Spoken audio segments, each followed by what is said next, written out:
Olá, pessoal, tudo bem? Bem-vindos à nossa segunda aula sobre modelos atômicos, a parte 2. Agora nós vamos discutir os modelos atômicos mais recentes, dois deles que são muito importantes. Essa aula vai ficar um pouquinho mais pesada do que a aula anterior, porque o assunto é um pouquinho mais complexo, mas eu vou tentar dar exemplos, de várias situações para a gente reconhecer o modelo atômico que nós estamos falando e algumas dicas para fazer exercícios também. Então, vamos começar. Bom, retomando rapidamente, na parte 1, nós discutimos o modelo filosófico lá da Grécia Antiga, a primeira vez que se falou sobre átomo. Depois a gente veio parar lá em 1800 e pouquinho, 1808, discutimos o modelo de Dalton, modelo das esferas maciças, indivisíveis, indestrutíveis, modelinho bola de bilhar. Foi um modelo muito útil, explicou muitos fenômenos, muitas reações químicas ali, conservação de massa, então é um modelo válido e útil até hoje. Depois, nós discutimos o segundo modelo científico, que seria o modelo de Thomson. Thomson, que fez experimentos utilizando raios catódicos, acabou descobrindo que a matéria continha carga, a descoberta do elétron atribuída a ele. Então, o modelo atômico se modificou, continuou sendo esférico, maciço, mas agora não mais indestrutível, indivisível, porque dentro dessa esfera tínhamos elétrons, cargas negativas que podiam ser retiradas ou que podiam ser colocadas no átomo, segundo o modelo atômico importantíssimo, e já pode explicar a existência de cargas positivas e negativas, espécies carregadas positivamente e negativamente, e assim por diante. Foi assim que nós encerramos a nossa primeira parte.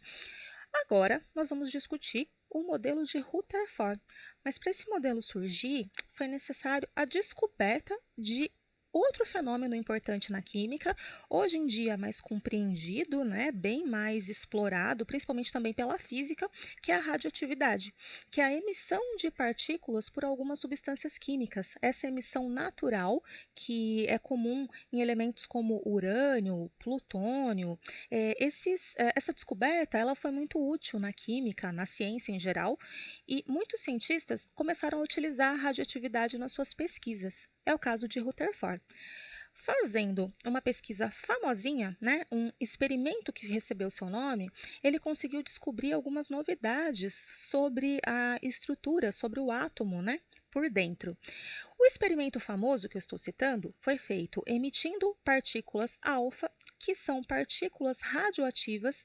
Hoje em dia nós sabemos a origem do núcleo dos átomos, mas na época o conhecimento não era tão avançado, mas as partículas alfa eram muito energéticas, eram partículas que eram emitidas por alguns materiais, elas tinham o poder de atravessar alguns materiais, é uma partícula com muita energia, a ideia é que ela se assemelha a um tiro, Você arremessar partículas alfa num material é similar a você atirar nesse material com uma arma bem potente.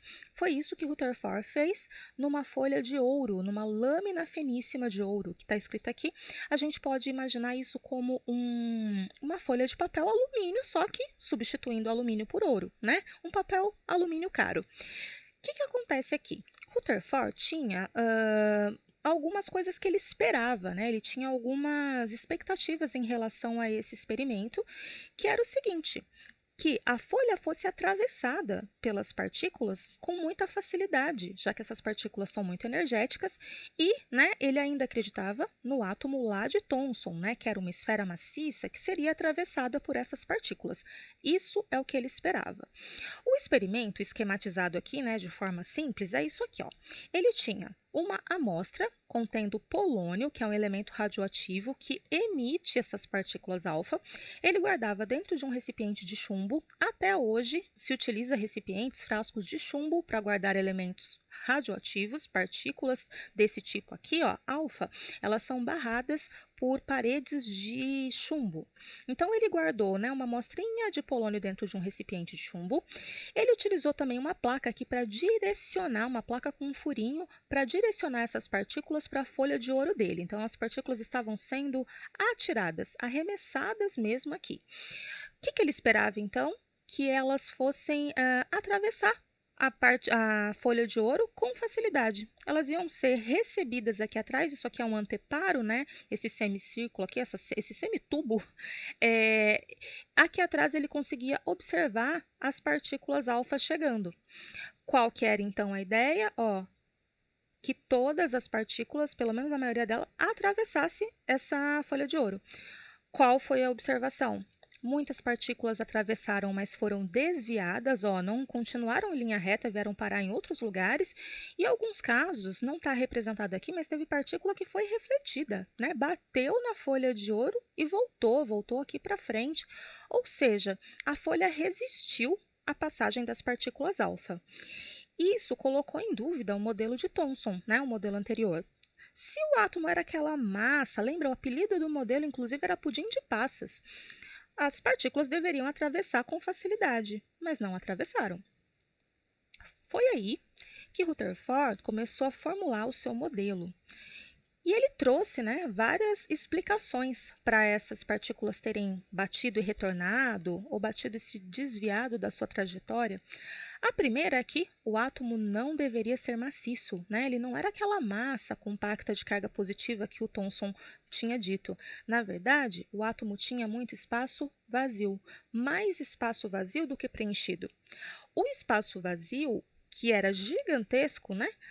Ele ficava ao redor de uma parte maciça muito rígida que ele chamou de núcleo. Então foi Rutherford que propôs que o átomo tinha um núcleo.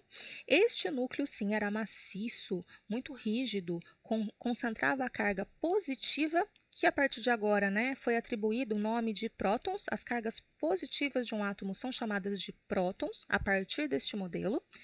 Essas cargas ficavam concentradas numa região bem pequenininha no centro do átomo, e em volta dessa região tinha uma região enorme periférica por fora ali, que ele chamou de eletrosfera, e essa região continha os elétrons. Então, os elétrons não estavam ali, né, dentro da massa positiva como no modelo anterior. Na verdade, eles estavam espalhados numa região muito grande chamada eletrosfera. E essa região, ela podia ser muitas vezes maior do que o núcleo. Além disso, a massa do átomo ficava concentrada no núcleo, ali onde estavam os prótons, e a massa dos elétrons era desprezível. Outra coisa que ele conseguiu fazer com esse experimento foi estimar o tamanho da eletrosfera, né? Contando ali, vendo a quantidade de partículas que atravessava livremente a folha de ouro, né? E a quantidade de partículas que batia e era refletida, que era desviada, ele conseguiu fazer um cálculo aproximado de que a eletrosfera podia ter de 10 a 100 mil vezes o tamanho, né, do núcleo. Então, a eletrosfera é uma coisa ridiculamente pequena, um pontinho no meio do nada, aliás, o núcleo, né, enquanto a eletrosfera é algo gigante, do tamanho muito maior do que essa tela de computador. Ou seja, os desenhos de átomo que nós fazemos, né, que nós representamos nos livros, tal, ele está fora de proporção. Não é bem aquilo lá que a gente tem na realidade, segundo Rutherford. Bom, foi só em 1932, né, algum tempo ali, mais de quase 2 décadas depois da descoberta, né, de Rutherford, daquele experimento famoso, é que um outro cientista chamado Chadwick propôs que no núcleo deveriam ter outras partículas além dos prótons, que ele citou, né, lá no modelo inicial. Esses prótons, né, com carga positiva, não ficariam estáveis juntos, porque cargas positivas tendem a se repelir. Para neutralizar essa repulsão, deveriam existir outras partículas, nesse caso sem carga, e essas partículas foram chamadas de nêutrons. Então, a partir dessa descoberta de Chadwick, o modelo de Rutherford passou a ter um núcleo, onde os prótons ficavam concentrados juntamente com nêutrons, e a eletrosfera bem grande ao redor desse núcleo, contendo os elétrons.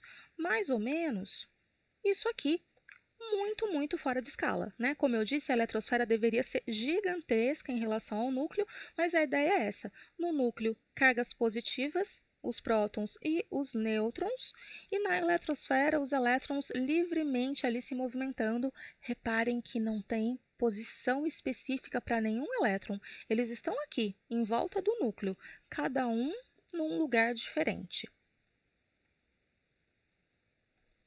Bom, Nessa tabela, nós temos então as partículas subatômicas, ou seja, as partículas que compõem o átomo, que estão dentro do átomo. Elas são essas três, né, basicamente. Hoje em dia, a ciência já se desenvolveu bastante, a gente já tem novas descobertas, mas para o momento, partículas são prótons, nêutrons e elétrons. Próton e nêutron no núcleo, né, fazendo ali aquela parte central que é maciça, e a eletrosfera cheia de elétrons, ou né, com os elétrons que o átomo possui. A simbologia ficou mais ou menos essa, ó. Eu uso P ou P+ para próton, né? Essa é uma maneira de escrever. Simbolizar o próton. Nêutron, eu costumo usar o N. Em alguns casos, né, você pode usar até com um zero pequenininho aqui sobrescrito. E os elétrons, E ou E-. As cargas relativas são as seguintes. A carga do próton é atribuído o valor de +1, que é a carga positiva. O nêutron tem carga nula e o elétron carga oposta ao próton, ou seja, -1. Essas são as cargas relativas. Se esse é +1, o outro é -1. Existe um cálculo, isso foi desenvolvido, foi feito por Millikan, um outro cientista importante, e ele conseguiu determinar a carga dessas partículas, tanto do elétron quanto do próton. Essas cargas elas são equivalentes a 1,6 vezes 10 a -19 coulombs. Esse C aqui é a unidade, a gente chama de coulomb, a unidade para carga.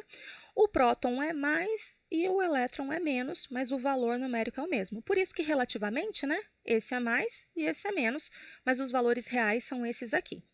A física vai se preocupar muito mais com esses valores, vocês vão acabar vendo, né, esse valor numérico de carga para o elétron e para o próton na física. Na química, está muito bom saber que o elétron é +1, aliás, -1 e o próton +1, certo? Outra coisa interessante são as massas relativas e as massas reais. Em química, novamente, vamos usar a massa real, perdão, a massa relativa, mas eu vou falar da massa real. Massa relativa é a massa em comparação. Então, a massa do próton e do nêutron são aproximadamente iguais, né? A gente vai atribuir o valor de 1. Já a do elétron é milhares de vezes menor do que a do próton e a do nêutron. Por isso, a gente acaba considerando a massa de um elétron desprezível em relação às outras duas, certo? Falando em medidas reais, a massa de um próton é aproximadamente 1,67 vezes 10 a menos 27 quilogramas. A massa do nêutron está muito próxima disso, ó, pouquinha diferença aqui. Já a do elétron é 9 vezes 10 a menos 31. Olha só, né? Unidades de grandeza diferentes, bem menor. Menos 31, né? É bem menor aqui do que 10 a menos 27. Por isso que a gente despreza a massa real ali do elétron. Não tem influência praticamente nenhuma na massa do átomo. Esses dois aqui é que vão ser importantes na massa final de um átomo. Mas vamos lá. A partir do modelo de Rutherford, algumas coisas começaram a ser definidas na química. Por exemplo, para identificar um elemento químico, quando a gente falou do modelo de Dalton, do modelo de Thomson, a gente tinha átomos com tamanhos diferentes, né, com massa diferente, vão ser de elementos diferentes. A partir das descobertas de Rutherford, o que a gente tem? Que como no núcleo de todos os átomos vai ter próton, o próton foi escolhido para identificar o elemento químico. Foi chamado de número atômico ou Z. Z maiúsculo aqui é o símbolo. A partir desse modelo, a quantidade de prótons que um átomo tem vai ser chamada de número atômico e a identidade do átomo. Por que também é chamada de carga nuclear? Porque no núcleo eu tenho duas partículas, os prótons com carga positiva e os nêutrons sem carga nenhuma. Então, o que eu tenho no núcleo que tem carga? Próton. Então, ele é a carga nuclear, certo? É uma maneira de identificar ali a partícula que tem carga no núcleo. Outra coisa importante é que, como apenas nêutrons e prótons têm uma massa considerável, né, o elétron é desprezível, a gente tem também uma grandeza chamada número de massa, que é a soma dos prótons e dos nêutrons de um elemento, de um átomo. A soma disso vai dar o número de massa, excluindo os elétrons que têm massa desprezível em relação a próton e nêutron. Então, a gente acaba caindo numa equação, numa expressão que diz o seguinte: A, que é o número de massa, é a soma de próton com nêutron. Mas como próton é a mesma coisa que número atômico, então eu posso escrever que A é igual a soma do número atômico, deixa eu tirar isso da frente, do número atômico com o número de nêutrons, certo? É uma equaçãozinha. E também vamos implementar a partir daí a representação dos elementos químicos usando símbolos, número atômico e número de massa. Que é isso que eu estou discutindo agora, a partir desse momento com vocês, que é a representação das espécies químicas. Eu já vou falar o que é isso, espécie química. Quando eu tenho um átomo, ele pode ter carga zero, porque as cargas positivas e negativas dele estão iguais, estão se cancelando, mas esses átomos também podem perder ou receber elétrons. A gente tem a formação dos cátions e dos ânions. Então, para englobar átomo neutro, cátion, ânion, qualquer coisa, a gente usa a palavra espécies, né? Esse termo, então, ele serve para quem tem carga, quem não tem, todo mundo está dentro de espécie química. Vou dar alguns exemplos já já. Mas a representação para átomo é essa aqui, gente. O E é o símbolo do elemento. Esse símbolo, alguns nós conhecemos, carbono, oxigênio, outros a gente tem que consultar na tabela periódica porque não são tão evidentes. Então, esse é o símbolo do elemento químico. Este A, ele é o número de massa que a gente viu ali atrás. É próton mais nêutron, né? Ou número atômico mais nêutron. E aqui o número atômico fica na parte de baixo. Se este átomo perdeu ou recebeu elétrons, se ele é carregado positivamente ou negativamente, vai aparecer aqui em cima também nessa simbologia. A gente vai usar muito essa simbologia a partir de agora. Exemplos. Olha aqui. Um átomo de cálcio com carga 2+, ele não é um átomo neutro, né? Ele é um cátion. Vou mostrar para vocês o que acontece. O número atômico está aqui embaixo, 20 prótons. O número de nêutrons foi obtido fazendo aquela continha do A igual a Z mais N, 20 nêutrons. E eu estou dizendo aqui que ele tem 18 elétrons. Isso eu consegui tirar dessa informação do 2+. Deem uma olhada, ó. Ele tem prótons 20, a carga é mais 20, elétrons 18, a carga é menos 18, lembra que elétron tem carga negativa? Fazendo essa conta, eu vou ter mais 2. Mais 2 é a carga deste íon, ou seja, este mais 2 indica que ele perdeu 2 elétrons. Isso não é tão óbvio, tem que tomar cuidado com isso, porque átomos que têm carga positiva são assim porque perderam elétrons. Outro exemplo. Cl-, número atômico é 17, portanto tem 17 prótons. O número de massa 35 menos o número atômico, né, usando a equação, eu faço o cálculo e obtenho o número de nêutrons. Além disso, ainda vou ter 18 elétrons. Como que eu sei, né, que são 18? Estou afirmando ali. Dá uma olhada. O número atômico é 17, então a carga é mais 17 positiva. O número de elétrons é 18, então menos 18. Mais 17 menos 18 deu menos 1. Olha, esse menos 1 aqui é a carga do íon. Então, quando um átomo tem carga positiva, como aconteceu ali em cima, ele perdeu elétrons, de acordo com o número da carga. Quando tem carga negativa, é porque ele recebeu elétrons, de acordo com o número da carga. Esse menos é de menos 1.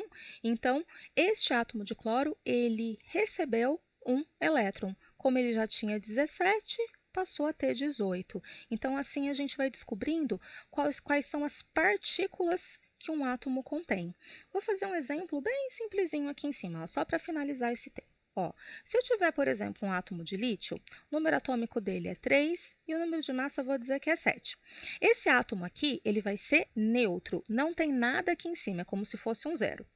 Eu posso vir aqui e dizer o seguinte, ó, a quantidade de prótons é igual ao número atômico. Então, tem 3 prótons. A quantidade de nêutrons a gente bota na formulinha. A é igual a Z mais N. A é 7, Z é 3. Quanto vale N? Isolo N, 4. 4 nêutrons. E a quantidade de elétrons? Gente, se ele não tem carga nenhuma, a quantidade de elétrons, que são negativos, tem que ser igual à quantidade de prótons, que são positivos. Então, 3 elétrons. Menos 3 com mais 3, ó a carga zero aqui. E aí, esse aqui é um átomo neutro, certo? Átomo neutro não tem carga nem positiva nem negativa. Vou trazer mais uns exemplos, tá? Bom, primeiro, né, elemento químico, então, vai ser representado por esse símbolo, né? Ele é um conjunto de átomos que tem o mesmo número de prótons. O número atômico, então, ó, é a identidade do elemento químico. Tem o mesmo número atômico? faz parte do mesmo grupo de elemento de átomos do mesmo elemento químico. Mais exemplos aqui. Por exemplo, esse aqui do enxofre. Esse S, tá, gente? É o símbolo do enxofre, que era chamado de sulfur.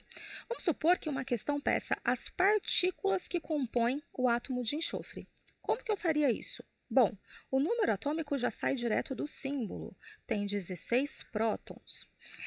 Nêutrons, eu faço A igual a Z mais N, mas olha esse macete. Faz o número de massa menos o número atômico, eu vou ter 16 nêutrons. Tá vendo? Faz direto essa continha. E para saber elétrons, aí vamos pensar. Átomo neutro teria que ter 16 elétrons, mas ele tem carga 2 menos, quer dizer que além dos elétrons que ele já tinha, ele recebeu 2. Então ele tem que ter 18 elétrons. Essa é, né, a organização interna desse átomo, a configuração das partículas. Tem 16 prótons, 16 nêutrons e 18 elétrons. Isso não é um átomo neutro, isso aqui é um ânion, certo? Carga negativa a gente vai chamar de ânion. E ainda vou dar um detalhe, como a carga é 2, ele é um ânion bivalente. Guardem isso aqui, ó. Ânion bivalente, ânion com carga 2. E esse próximo, gente? Bom, a carga dele não é negativa, é positiva. A gente já sabe que o tratamento aqui vai ser outro. Então, vamos lá. O número de prótons sai direto do número atômico. Então, 13 prótons. O número de nêutrons, eu vou fazer esse cálculo. Ó, 27 menos 13 é como se eu colocasse na equação lá em cima, então vai ficar 14. 14 nêutrons. Confere aí se eu não errei conta. E qual seria o número de elétrons? Vamos pensar? Se este átomo fosse neutro, se não existisse essa carga aqui, ó, ele teria a mesma quantidade de prótons e de elétrons, mas tem esse 3+.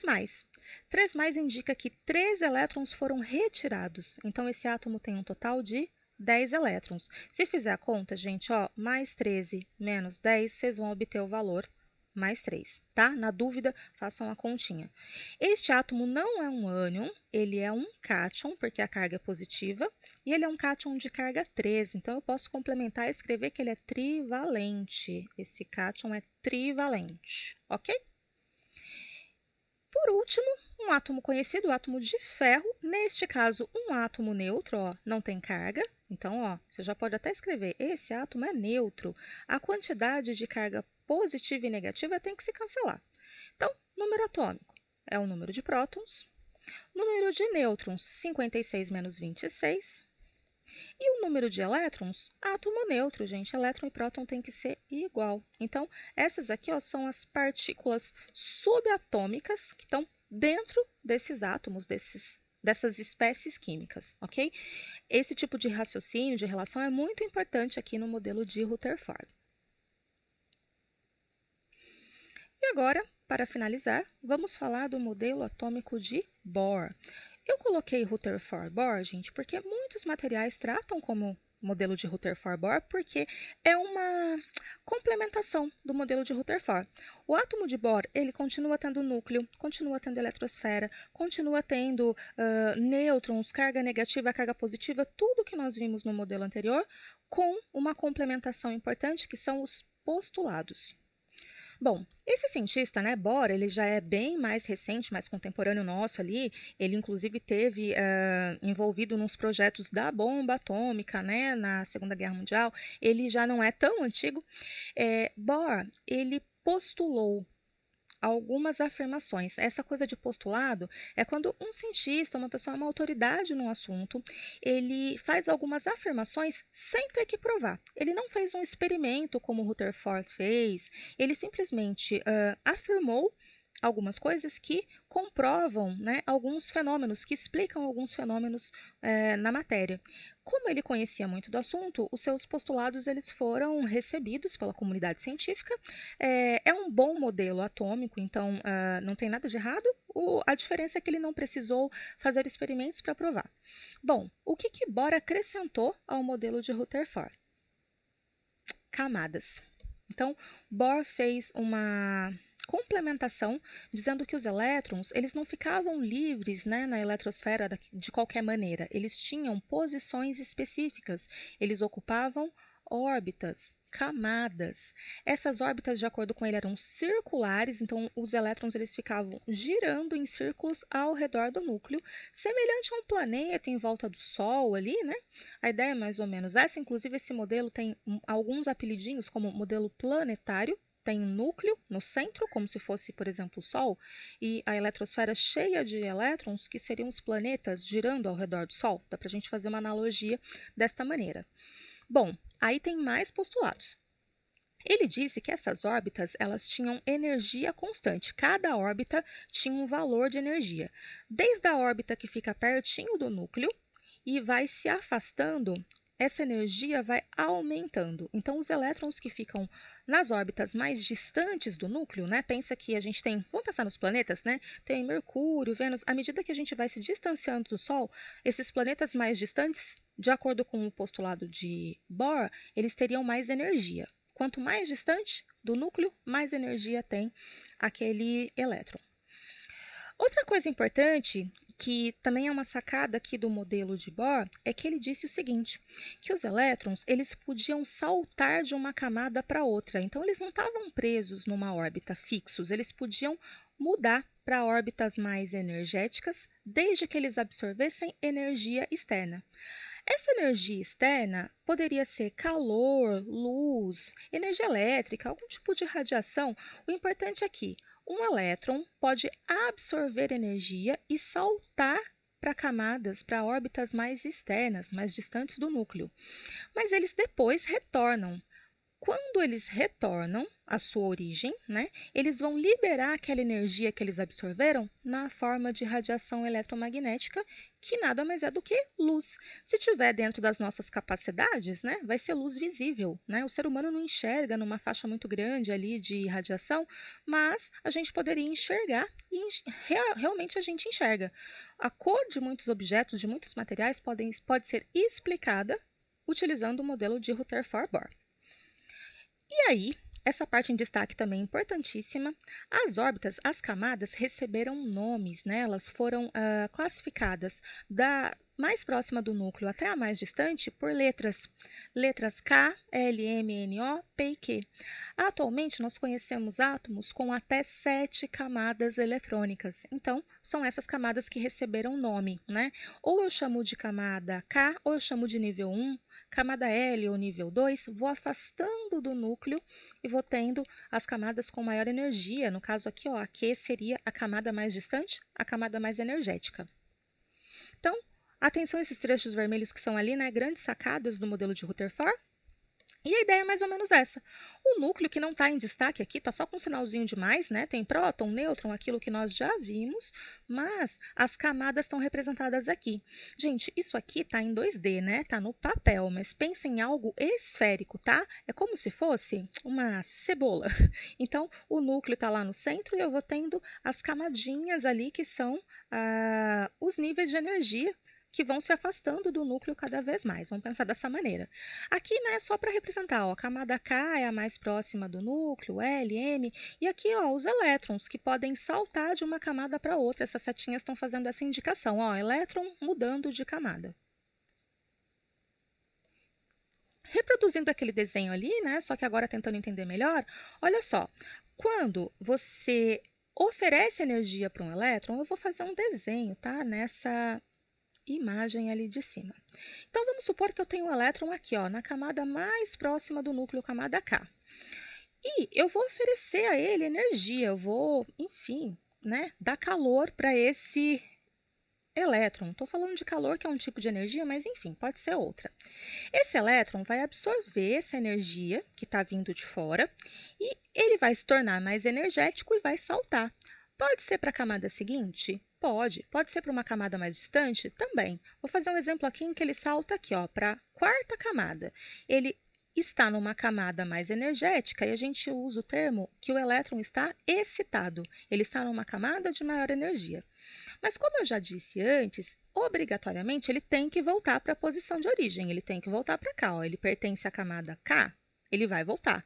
Mas quando ele voltar, o que ele faz com aquela energia, né, que ele absorveu, aquela energia amarelinha ali? Ele vai liberar, só que na forma de radiação, na forma de luz. Então, isso pode acontecer com vários elétrons ao mesmo tempo. Se nessa eletrosfera eu tiver 10 elétrons, todos eles podem absorver e liberar energia e saltar de um nível para outro. Essa luz aqui vai ser característica de cada tipo de átomo, né? E vai ser a cor relativa àquele material. Exemplo aqui na figura do lado, ó. Quando um elétron, eles estão todos retornando, tá? Ó, setinha para baixo quer dizer que eles já absorveram energia, agora eles estão voltando para a camada de origem. Esse primeiro aqui, ó, ele absorveu energia, agora está voltando para o nível 1. Ó, a energia que ele liberou é essa setinha rosa, na cor vermelha. Essa é a cor do espectro eletromagnético desse átomo, essa cor que ele emite. Já esse segundo, olha só, ele está vindo aqui do terceiro nível para o primeiro. A energia que ele libera já é diferente, é outra, né? Uma energia mais intensa aqui, ó, amarelo. Esse último aqui, ele veio do quarto nível, né, para o nível 1. O que ele fez? Liberou essa energia toda e o espectro dele, a cor referente a essa energia é azul. Cada cor tem a sua energia, a gente pode pensar nisso até associando lá com as cores do arco-íris.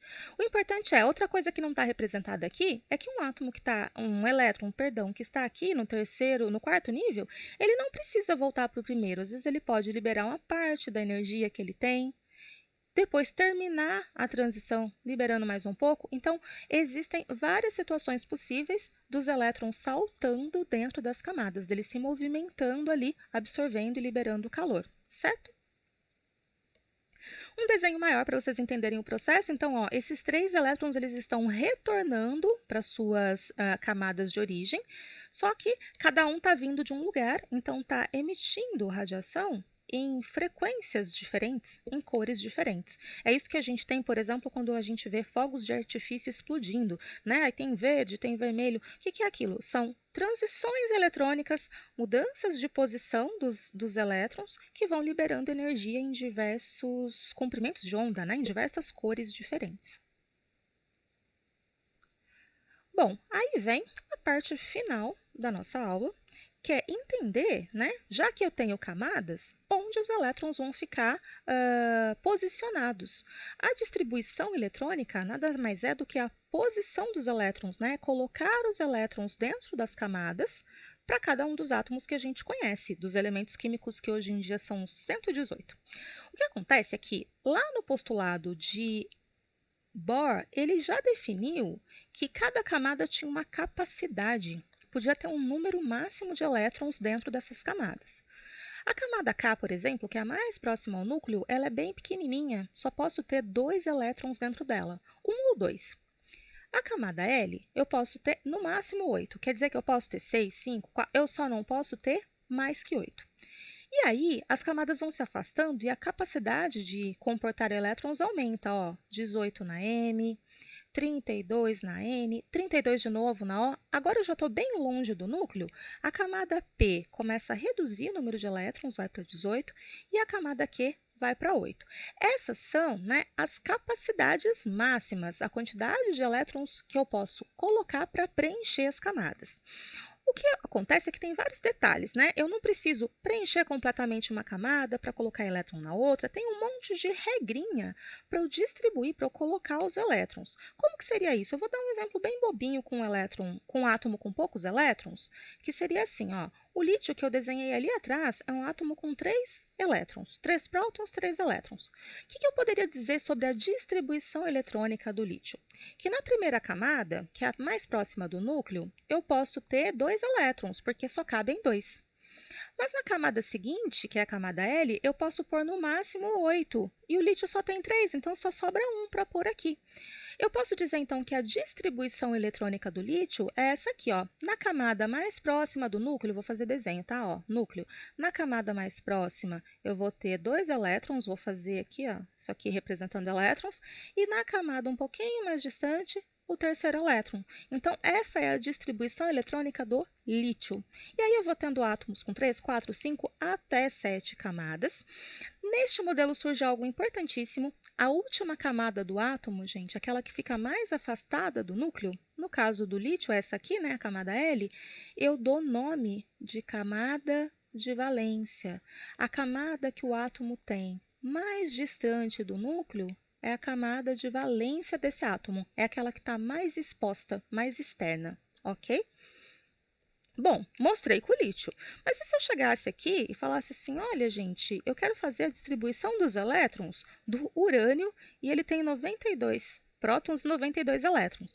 Imagina, eu ia ter que colocar elétron na K, na L e ir preenchendo. E como que eu vou saber, né, quantos elétrons eu vou colocar numa camada, noutra? É aqui que entra uma nova contribuição para o modelo de Rutherford-Bohr, que é o modelo com subníveis de energia. Depois de algum tempo, né, dos postulados de Bohr, os cientistas descobriram que dentro dos níveis, dentro das camadas, da camada L aqui, por exemplo, eu poderia ter até 8 elétrons, mas eles poderiam ter energias diferentes. Ai, como é que isso funciona? É assim, gente, dentro da camada L, os 8 elétrons não são todos iguais, não estão todos na mesma posição. Eles têm subdivisões. É como se aqui, vou fazer um desenho aqui, dentro da camada L, por exemplo, eu tivesse mais camadinhas pequenininhas aqui, mais linhas que diferenciassem esses elétrons. Esses subníveis, eles passaram então a ser chamados por letras, que é o caso do S, P, D, F, G. Então, tem um monte de subníveis possíveis, mas a gente só precisa conhecer os 4 clássicos, que vão resolver todos os átomos que a gente conhece. O S, o P, o D e o F são subdivisões da eletrosfera, certo? Dentro das camadas, eu tenho os subníveis ou as subcamadas. Para posicionar elétrons dentro dessas camadas, a gente tem um artifício muito útil, que é esse diagrama de diagonais.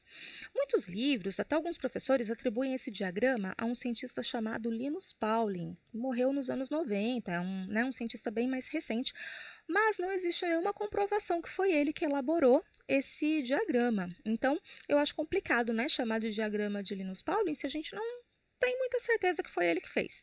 Vai que foi outra pessoa, né, e ele está levando os créditos. O importante é que esse diagrama, ele diz a posição em que eu coloco os elétrons da eletrosfera. Como assim? Esse diagrama, ele está em ordem crescente de energia. E aí eu vou tentar explicar isso. É como se, de cima para baixo em diagonal, a energia das camadas dos subníveis fossem aumentando. Então, ó, esse aqui é o subnível 1s e cabe 2 elétrons. Ele é o menos energético, a energia está aumentando daqui agora para cá, aumentou mais um pouco, aumentou. Então, seguindo esse caminho com as setinhas, eu tenho a energia aumentando.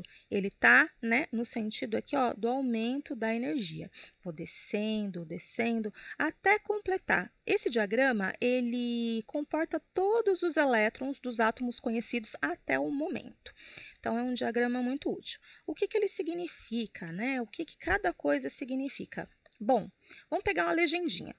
Esse 1s, né, o que ele quer dizer? Ele quer dizer que 1 pertence ao nível de energia mais próximo do núcleo, nível 1, ou camada K. Então, o número 1 indica a camada K.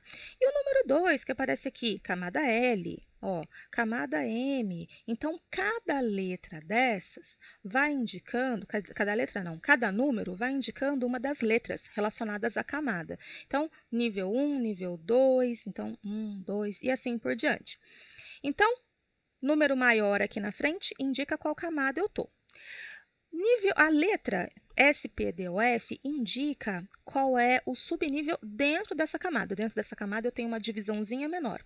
Existem 4 subníveis importantes para a gente. O S, que eu posso ter até 2 elétrons dentro dele, por isso que esse S2, não é? S ao quadrado, é que cabe 2 elétrons.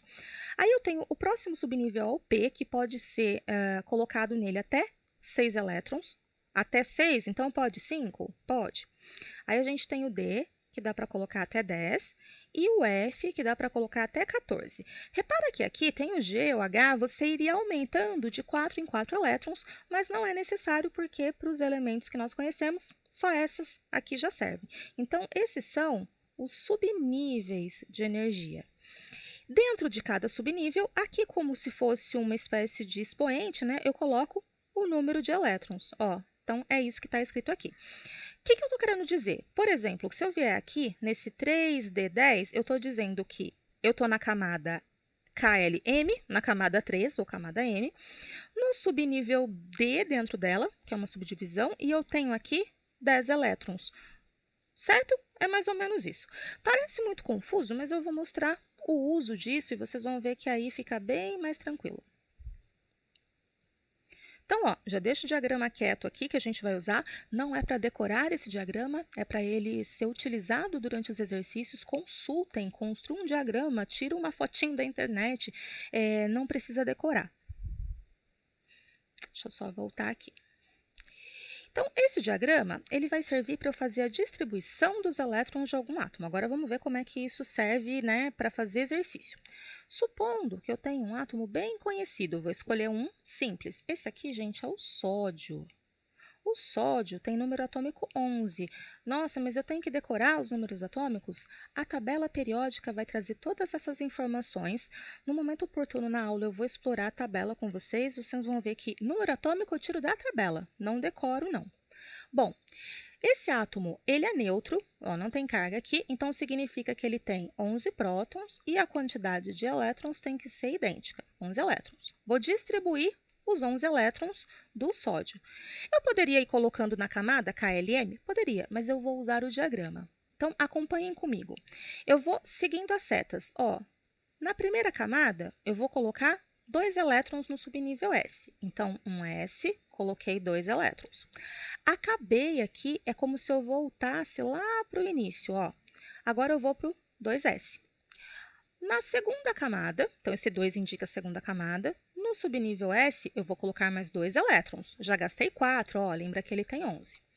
Acabou aqui, volto lá para cima no início. Agora, vou no subnível 2P, segunda camada, subnível P, coloquei 6 elétrons.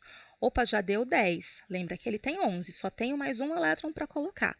Então, eu vou descendo aqui e vou colocar na terceira camada, no subnível S, que cabem 2 elétrons, mas eu só tenho um para pôr, vou pôr um só. Então, essa é a distribuição eletrônica em subníveis. Esses são subníveis de energia, né, do átomo de sódio. E eu posso juntar esses subníveis em camadas, porque tudo que tem esse número 1 na frente está relacionado ao nível 1, ou camada K. Tudo que tem o número 2 na frente, então cuidado, porque tem aqui, está relacionado ao nível L, o segundo nível de energia. E tudo que tem o número 3 é da terceira camada, nível M de energia. Ou seja, o sódio é um átomo que tem 3 camadas, K, a L que está dividida em 2 subníveis e a M, na qual eu só coloquei um elétron no subnível 3S. Bom, essa última camada de um átomo, ela tem um nome, a gente chama de camada de valência. Então, a camada de valência é a última camada de um átomo. Já tinha falado disso no exemplo ali atrás, né? Estou repetindo aqui para vocês lembrarem. Bom, outra coisa que dá para retirar de informação daqui é o seguinte. Esse diagrama, ó, está no sentido de energia aumentando. Quanto mais eu vou caminhando no diagrama, maior a energia. Então, o subnível que eu escrevi por último, ele é o de maior energia. Eu vou chamá-lo de subnível mais energético.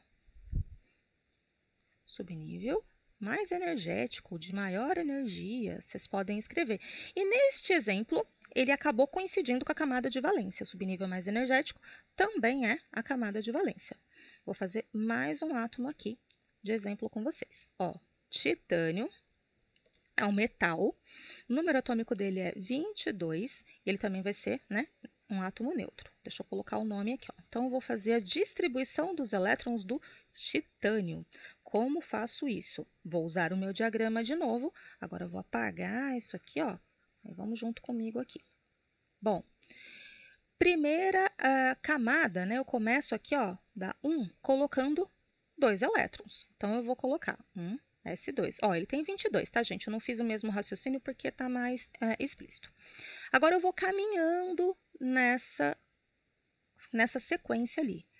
2S, coloquei mais 2 elétrons. Aí, vou descendo aqui, ó. Cheguei no final, volto aqui em cima. 2P mais 2 elétrons, já coloquei 10. Continuo descendo. 3S, 12 elétrons, mais um pouquinho.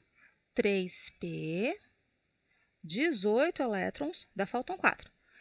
4S, 4s mais 2 deu 20 elétrons. Agora eu só tenho 2, hein? Volto aqui em cima. 3d, eu não vou escrever 3d10. Eu só vou colocar os 2 elétrons que eu tenho.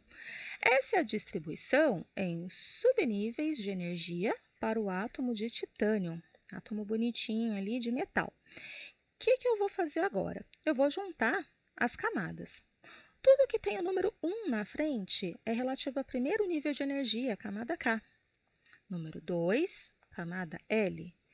Número 3, cuidado, porque olha, tem um trecho do número 3 aqui, mas tem outro aqui. Tudo isso aqui é camada M. Esse trechinho e esse. Na camada M eu vou ter, ó, 6, 7, 8, 9, 10 elétrons, tá vendo? Eu junto essas duas partes.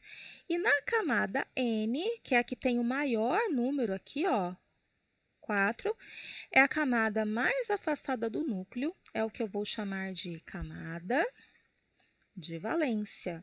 É a última camada do átomo de titânio. Qual que é o detalhe interessante dessa distribuição? Que o subnível mais energético não pertence à camada de valência. O 3D, ele faz parte da camada M, mas ele tem mais energia do que o 4S. Lembrando que isso aqui, ó, a energia está aumentando. Ou seja, esse aqui é o subnível mais energético. Subnível mais energético. Ou de maior energia, como vocês preferirem, certo? E neste caso, ele não está na camada de valência. É um jeito diferente de mostrar para vocês. Opa, pulei demais aqui. Gente, eu vou fazer mais 2 casos e aí a gente encerra. Vou fazer agora rapidinho. Vou fazer com o enxofre, número atômico 16, e ele vai ter carguinha negativa. Olha só, um ânion de enxofre. Bom, ele tem 16 prótons, ele teria 16 elétrons, mas lembra que esse 2 menos indica que ele ganhou 2? Então, ele tem 18 elétrons. Eu tenho que distribuir, não 16, mas 18 elétrons. Vamos fazer a distribuição? Eu estou usando o diagrama seguindo as setas, tá? Vou fazer mais rapidinho agora. 1s2, coloquei 2 elétrons, 2s2, 2p6. Já coloquei 10. 3s2, ó, eu estou aqui. 3p, quantos faltam, né? Ó, 12 para 18 faltam 6. Cabe o 6 aqui? Cabe, no P cabe 6. Olha só, coloquei os elétrons todos nas suas camadas. Vamos colocar agora em camadas, aliás, em subcamadas, vamos colocar em camadas. 2 é da camada L, tudo que tem 3 é da camada M. Então, o ânion do enxofre aqui, ele tem 3 camadas. Na camada de valência, ele acabou ficando aqui ó, com 6, 7, 8 elétrons na camada de valência. Então, ó, essa é a camada de valência do íon, né? A camada mais externa. Tá vendo que eu peguei tudo que tem 3? Não é só o último pedacinho, é o 3s2 e o 3p6. Tudo isso é camada de valência. Agora, o subnível mais energético é o último que eu escrevo, então é só o 3p6. Esse é o subnível mais energético. Bom, da mesma maneira que eu fiz um ânion, farei um cátion. Agora eu vou fazer o ferro, número atômico 26, mas com carguinha 2+. O cátion, ferro 2+. E agora, qual é o erro mais comum dos alunos? A gente vem aqui falar, ele tem 26 prótons, aí eu faço menos 2 elétrons ali que ele perdeu, 24 elétrons, e distribuo 24 elétrons. Gente, esse é o primeiro passo para o erro. Toda vez que eu tiver um cátion e eu for fazer distribuição eletrônica, eu primeiro faço o átomo neutro antes dele perder elétrons, e só depois eu tiro os elétrons na camada de valência. Vou mostrar já. Fica assim, ó. 1s2, vou colocar então 26 elétrons. 2s2, 2p6, segue a sequência lá, hein, gente? 3s2, 3p6, eu tô aqui, ó, 3p6, tá vendo? 4s2, até aqui, 10, 20, faltam 6. 4s2, vou vir aqui, 3d6. Ó, gente, esse átomo aqui é o átomo neutro, tá? ele tem 26 elétrons. Agora, eu vou tirar 2 elétrons para ficar com 24. Mas não é em qualquer lugar, é na camada de valência, então eu vou ter que identificar. Ó, camada K, camada L, a camada M, esse trechinho e esse aqui é da camada M, e a camada de valência é essa aqui, ó, N. Essa é a camada de valência. É esta camada que vai perder os elétrons, ou seja, eu vou riscar aqui, ó, esses 2 elétrons vão ser removidos, e aí eu vou reescrever para fazer a distribuição do cátion sem esses 2 elétrons. Então, repara que não foi aqui no final que eu tirei os elétrons, foi na camada de valência. Então, vai ficar assim, ó, 1s2, 2s2, 2p6, eu estou reescrevendo. 3s2, 3p6, ó o 4 indo embora, 3d6. Agora, eu tenho a distribuição do meu cátion, ó, K, L, M, a camada de valência, que era a quarta, foi embora. E aí, eu tenho que essa aqui, ó, passou a ser a camada de valência. E o subnível mais energético, então, é o 3D. Esse aqui, ó. Subnível mais energético. Então, qual que é o detalhe? Cuidado para não tirar elétrons do lugar errado, né? É da camada de valência sempre que eu vou fazer a remoção. Acho que agora, né, fizemos um exemplo de cada coisa. Bora fazer exercício, gente. Qualquer dúvida, me procurem. Então, muito obrigada, gente, pela paciência. Bons estudos!